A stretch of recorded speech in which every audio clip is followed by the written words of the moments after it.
उत्तर प्रदेश की हवा में ठंड जरूर घुल गई है, लेकिन सियासत का तापमान इस कदर उबल रहा है कि मानो प्रदेश किसी नए राजनीतिक भूचाल की तैयारी में हो। केंद्र से लेकर राज्य तक जो सुगबुगाहट, जो तनाव और जो तेज होती हलचलें दिख रही हैं, उसके केंद्र में सिर्फ एक ही नाम है, योगी आदित्यनाथ का।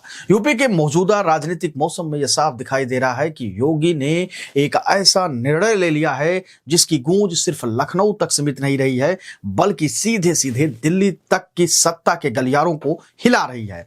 जिस काम पर अब तक गृह मंत्रालय खामोश था, जिस मुद्दे पर अब तक केंद्र की कई सरकारें कदम पीछे खींचती रही, वो कदम योगी ने बिना किसी हिचक, बिना किसी राजनीतिक कीमत की परवाह किए ठोक बजाकर उठा लिया है और वो निर्णय ले लिया है। और यही वजह है कि न सिर्फ यूपी की असामाजिक तत्व बल्कि कई छिपे हुए नेटवर्क तक में घबराहट साफ देखी जा रही है।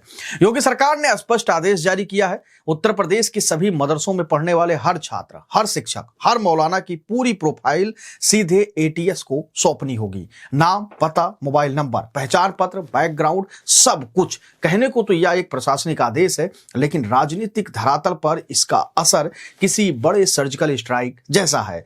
या वही फाइल है जिस पर अन्य राज्यों ने अभी तक हाथ लगाना तक उचित नहीं समझा और केंद्र सरकार भी इसे राज्यों के विवेक पर छोड़ती रही। लेकिन योगी आदित्यनाथ ने इसे सुरक्षा के सवाल पर सीधे सीधे नॉनसेंस मोड में लागू कर दिया है। दिल्ली में लाल किले के पास कार ब्लास्ट के बाद सुरक्षा एजेंसियों ने सभी राज्यों को सतर्क रहने के निर्देश दिए थे। जांच में सामने आया कि कुछ धार्मिक संस्थानों में बाहरी राज्यों के युवाओं की अचानक बढ़ती आवाजाही पर खुफिया एजेंसियां जो थी वो पहले से ही नजर रखे हुई थी। ठीक इसी पृष्ठभूमि में योगी ने वो आदेश जारी कर दिया, जिसकी सख्ती का अंदाजा इस बात से लगाया जा सकता है कि अब किसी भी संस्थान की धार्मिक पहचान सुरक्षा जांच में आड़े नहीं आएगी। एजेंसियों का साफ संदेश या किसी मजहब के खिलाफ कदम नहीं, या सुरक्षा का प्राथमिकता है और योगी इसे राजनीतिक जोखिम मानकर नहीं बल्कि प्रशासनिक जिम्मेदारी मानकर लागू कर रहे हैं, वो भी उत्तर प्रदेश में। योगी का यह फैसला दिल्ली तक पहुंचा है और वहां जो हुआ वह यूपी की राजनीति को अगले कई हफ्तों तक हिलाकर रखेगा। अमित शाह ने साफ कहा है कि सुरक्षा सर्वोपरि है, यूपी जो करेगा हम उनके साथ खड़े हैं। प्रधानमंत्री नरेंद्र मोदी ने भी इसे प्रिवेंटिव सिक्योरिटी मॉडल बताते हुए पूरी छूट देने का संकेत दिया है। राजनाथ सिंह ने तो खुलकर कह दिया है कि सुरक्षा से कोई समझौता नहीं, यह साहसिक और जरूरी कदम है। राजनाथ सिंह की यह लाइन संदेश देती है कि यह निर्णय सिर्फ प्रशासनिक नहीं बल्कि राष्ट्रीय सुरक्षा रणनीति का हिस्सा अब बन चुका है।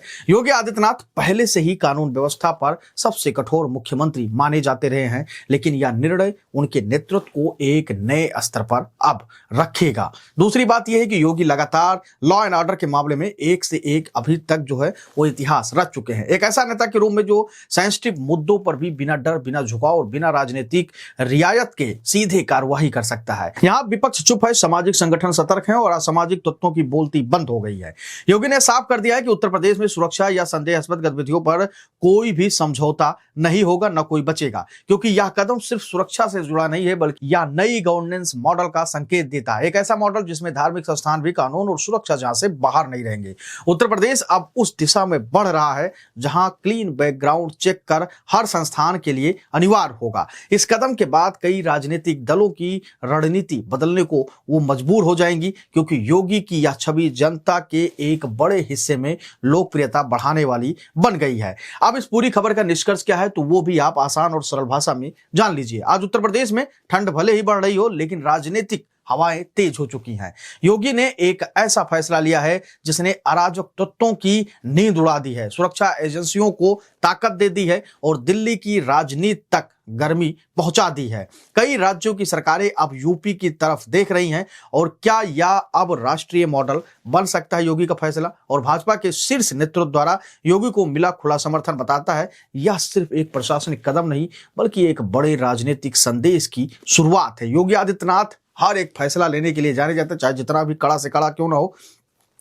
योगी आदित्यनाथ हर वो फैसला लिए हैं बिना डरे, बिना सोचे, बिना किसी के बारे में सोचे, इसलिए उनका ये फैसला भी महत्वपूर्ण है। और कहा जा रहा है कि इस फैसले के खिलाफ कई सारी पार्टियां खड़ी हो सकती हैं, क्योंकि कह रहे हैं विपक्ष के जो लोग हैं, राजनीतिक सूत्र कह रहे हैं कि सिर्फ मदरसे और मस्जिदों की ही जांच क्यों, या वहां पर पढ़ने वाले या मौलवी की ही जांच क्यों, उनकी ही सारे विषयों में जांच क्यों कर रही है योगी सरकार? क्या ऐसे मंदिरों या अलग अलग जो वैदिक धर्म का पाठ्यक्रम कराते हैं या पढ़ाते हैं उनकी जांच क्यों नहीं होनी चाहिए? इस पर आप अपनी राय हमको जरूर दीजिएगा और बताइएगा कि योगी का ये जो ऐलान है, ये जो एक प्रकार का उन्होंने एक कानून बनाया है और एक प्रकार से जो उन्होंने सख्ती दिखाई है मदरसे और मौलवियों के खिलाफ, उसको लेकर आप क्या कुछ सोचते हैं? आप अपनी राय हमको जरूर दीजिएगा। धन्यवाद।